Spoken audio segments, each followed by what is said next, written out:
Good afternoon, everyone. How are you doing today? So I wanted to create a video that I kind of referenced this morning in our daily financial news. If you don't know, every day I do a daily financial news, which is my summary of a couple hours of reading about what's going on in the financial markets, your money, investing, real estate, the consumers.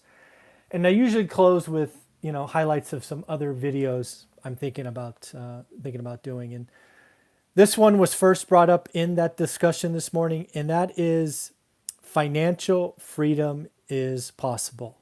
And what I wanted to do is really go back to the original video on this channel. It's hard to believe, but it was produced or uploaded on March 16th, 2018. Almost 2.5 years to the date it was first released. And it was titled Financial Freedom is Possible.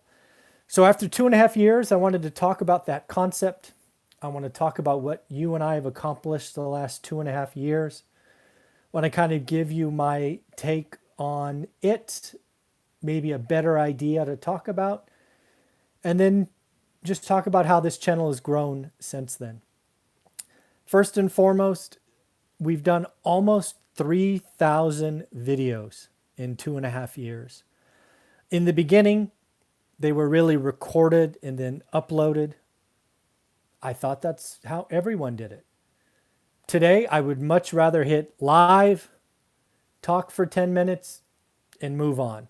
The only videos I upload today are Zoom interviews. Those are ones I do with another guest somewhere in the country. I record those in one take, no editing, and then upload them the same day every time. I'm not trying to put stuff in the can for the future. I just want to get stuff up and out as fast as possible. So not only have we done thousands of videos together, we've done hundreds of interviews with other successful investors.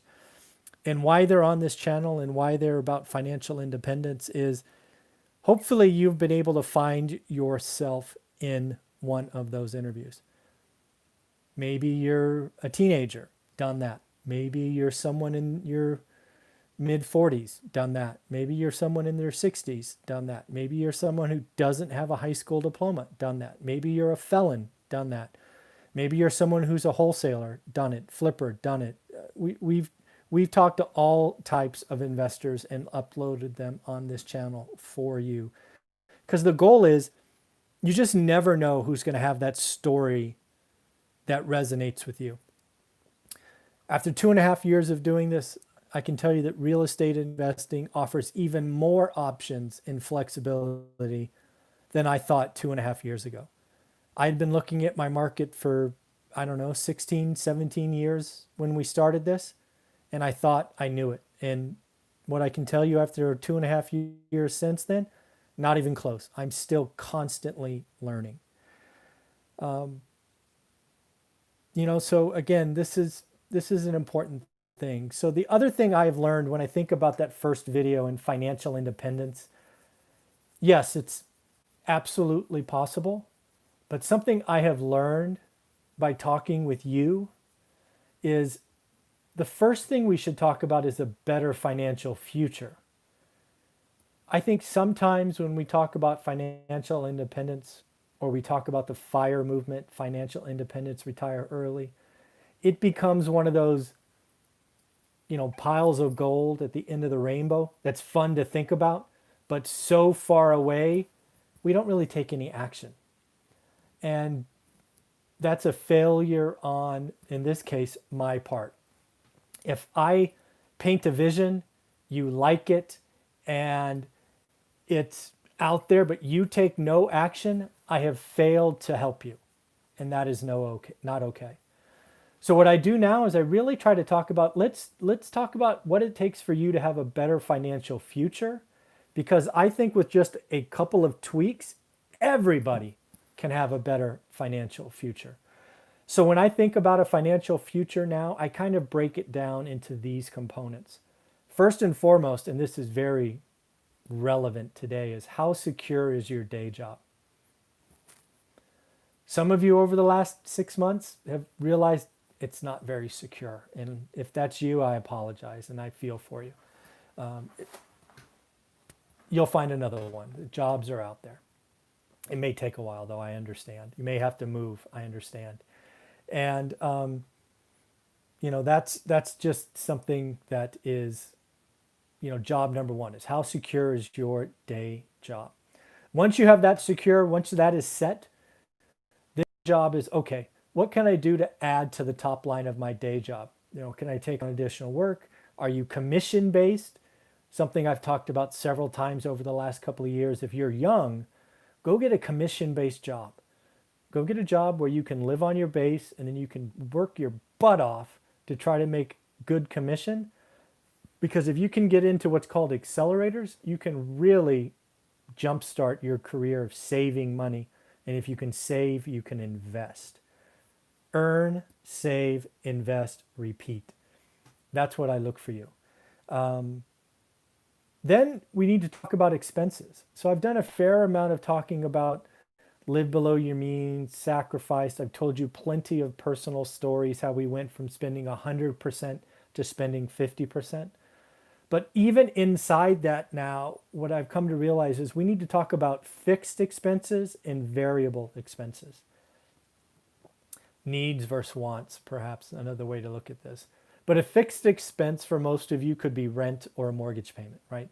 It's one of those things that it's just set in stone. It's the same number every month. And then there's maybe a variable expense, your credit card, your gas, your eating out, whatever it is.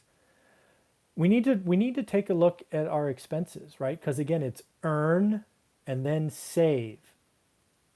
How do you save? Most of us, the best way to save, because we don't have much variability in our top line, is cutting expenses.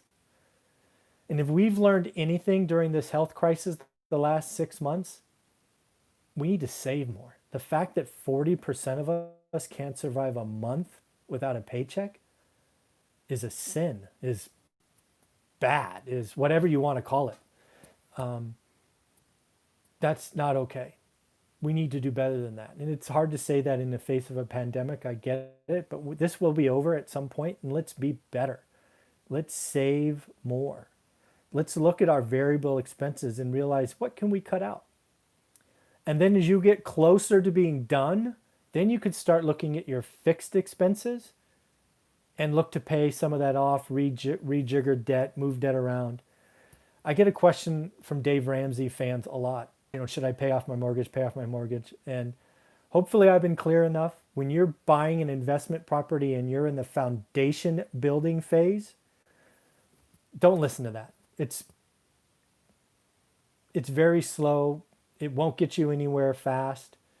But when you're getting within a year or two of being done, I think the advice is awesome. Pay off some of that fixed rate debt. Anything you can lower your monthly expenses, the easier it is to have your freedom number covered. And I've been very clear. We didn't pay off any mortgages as we were building. But I have paid off plenty of houses. I paid off a couple right before I left and several within the first 6 or 9 months after leaving, because I wanted my debt lower. I wanted my expenses lower. So I was at the end. We sold some stuff. We refied some stuff. We refied our fourplexes up. We paid off houses. Totally okay, right? Lower the fixed rate. I really do believe it's all about cash flow. I don't know what it is with these folks on social media talking about unit count, and I want 1,000 units.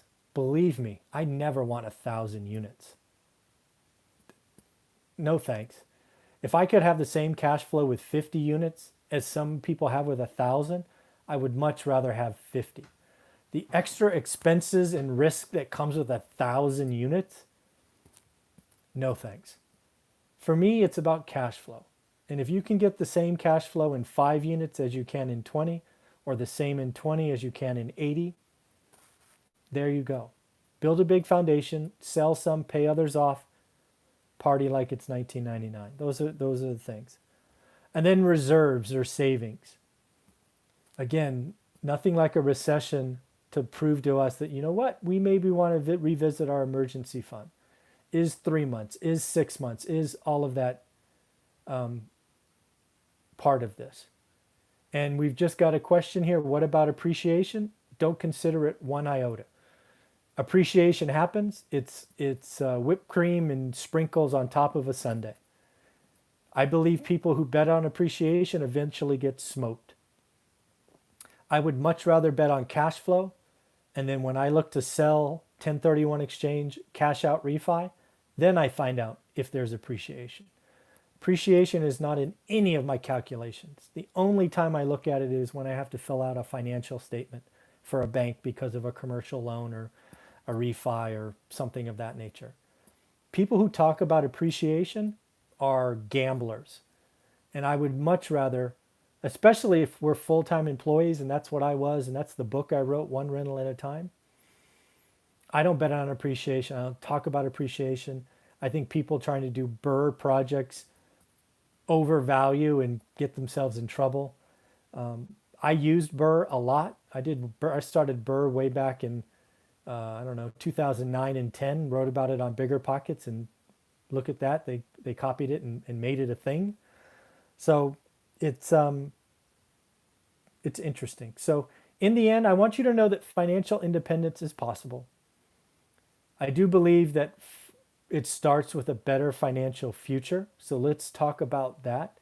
If you get a better financial future going, each step forward on your path leads you to financial freedom. And again, when I paint the big vision like I did back in 2.5 years ago, I failed to really connect and show what's going on. Then the last thing that I've realized over 2.5 years is I need to do a better job of documenting exactly how I did it. I learned a market that I never lived in. That's unique. I think that is valuable. I have a skill that I know I could learn any market. And after doing this for about 1.5 years, I realized that I needed to take time and document what that is. And it took me about a month, and that became a course that I'm very proud of called How to Start One Rental at a Time. This is what I'm doing the rest of my life. I've earned financial freedom. I'm sitting here and I'm going to try to pull people up. So I'm going to keep that course at $199. It's the best thing I've created. I keep adding to it. I have a Facebook group for students now, and we talk every Saturday. That's how I give back. Financial freedom is not a Lamborghini. Frankly, a Lamborghini increases your expenses. I couldn't imagine what insurance is on a $200,000 car. I couldn't imagine the gas and the tires and the why. If you're happy, what does it matter? If you're happy in a Toyota, be happy in a Toyota. That's another thing I've realized is I am remarkably happy and content where I am now. Don't need a big house. Don't need fancy trips. Just need to feel like I'm contributing and helping people. It's a pretty good place to be. So I've had fun with this channel. March 16th, 2018, we had 1 subscriber. Now we're knocking on the door of 9,000. Who knows where this could go?